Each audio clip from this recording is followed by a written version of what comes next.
అందరికీ నమస్కారం. జై శ్రీరామ్. ఈ శ్రీరాముని యొక్క అత్యంత మహోన్నతమైన ఈ శ్లోకాన్ని ఒక్కసారి పారాయణ చేసినట్లయినా, స్మరించినట్లయినా శ్రీరామచంద్రుని యొక్క పరిపూర్ణ కృపా కటాక్షాలు మనకు లభిస్తాయి. ఈ ఒక్క శ్లోకాన్ని స్మరించినట్లయితే విష్ణు సహస్రనామాన్ని స్మరించినంత ఫలితం లభిస్తుంది. విష్ణు సహస్రనామాన్ని విన్నంత ఫలితం లభిస్తుంది.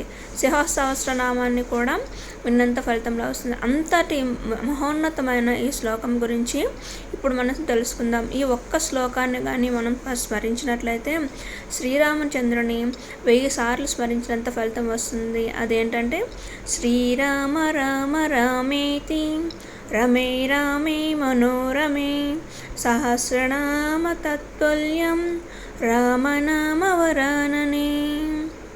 ఈ ఒకే ఒక్క శ్లోకాన్ని ప్రతిరోజు పారాయణ చేయడం, చదవడం అలవాటు చేసుకోవడం వలన శ్రీరామచంద్రుని యొక్క పరిపూర్ణ కృపా కటాక్షాలు మనపైన, మన కుటుంబ సభ్యులపైన ఎప్పుడూ ఉంటాయి. ఆ శ్రీరామచంద్రుని యొక్క అనుగ్రహంతో అందరికీ మంచి జరగాలని మనస్ఫూర్తిగా కోరుకుంటున్నాను. ఇలాంటి మరిన్ని శ్లోకాల గురించి మన ఛానల్ని లైక్ చేయండి, షేర్ చేయండి, సబ్స్క్రైబ్ చేయండి. Thank you for watching.